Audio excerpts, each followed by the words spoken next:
Merci, bonjour à tous.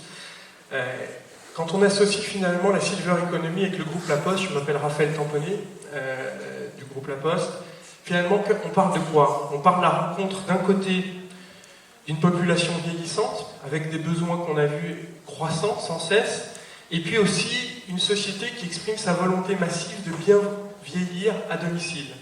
Et de l'autre, on parle d'un groupe La Poste qui est en profonde mutation. Vous savez que l'activité historique, le courrier, baisse de façon drastique. On a une obligation d'innover, c'est notre moteur. Et on a des atouts aussi assez incomparables, nos facteurs, nos 80 000 facteurs qui aujourd'hui sont connectés grâce à un smartphone et qui en font le premier réseau connecté de France. Et puis nous avons aussi, grâce à nos missions de service public, finalement une présence 6 jours sur 7 partout sur le territoire, y compris dans les régions les plus isolées. Et au cœur de tout ça, finalement, on a un acteur de la proximité et de la confiance, La Poste, qui souhaite renforcer le rôle de lien social que le facteur peut apporter. C'est avec le facteur est le personnage préféré des retraités. Notre offre de service, donc vous ne la voyez pas, je n'ai pas le slide, je suis désolé. Je vais le chercher. Non. Si, je l'ai retrouvé. Voilà. Notre offre de service, elle est multiple. Ce sont des services qui sont aujourd'hui disponibles, aujourd'hui. En haut à gauche, la remise et collecte commentée, c'est la capacité du facteur à se rendre au domicile d'une personne, de lui remettre un document ou une brochure et de l'accompagner d'un message oral qui vient renforcer la communication. Ça peut être utile pour faire connaître son offre, ça peut être utile pour faire passer des messages de prévention ou de sensibilisation, usurpation d'identité par exemple, gestes en cas de canicule, prévention de risque de chute. Collecte d'informations, c'est le rôle d'éclaireur, de veilleur, c'est la capacité du facteur à poser des questions et à restituer cette information à un donneur d'ordre, pour qu'il puisse ensuite agir de façon éclairée. La vigie de personne, j'aime bien cette image de sentinelle. C'est le rôle du facteur comme lien social, comme veilleur, comme vigie.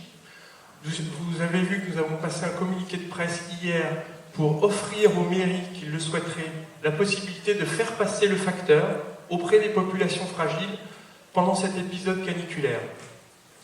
Diagnostic et constat, c'est la capacité aussi à faire un diagnostic, pourquoi pas domiciliaire. Est-ce que le local est adapté à la personne qui y habite? Sur l'installation et la maintenance, vous avez ici des offres qui concernent les objets connectés. Il faut installer un boîtier de téléassistance, de télégestion. Le facteur est en capacité de le faire. Nous avons aussi la possibilité de mettre en main des équipements, par exemple des tablettes pour des seniors, et des sociétés qui seraient intéressées de pouvoir les mettre en main, nos facteurs pourraient le faire. Et le portage de proximité, c'est tout simplement pour éviter des déplacements inutiles.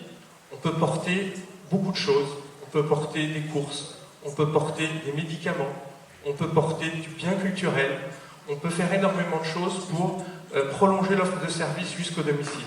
Et on ne s'arrêtera pas là, puisque en 2016, on ouvrira une offre pour le grand public, qui saura marier à la fois le meilleur, quelque part, de la technologie et de l'humain, une offre destinée aux personnes âgées et leurs aidants, avec 3 volets.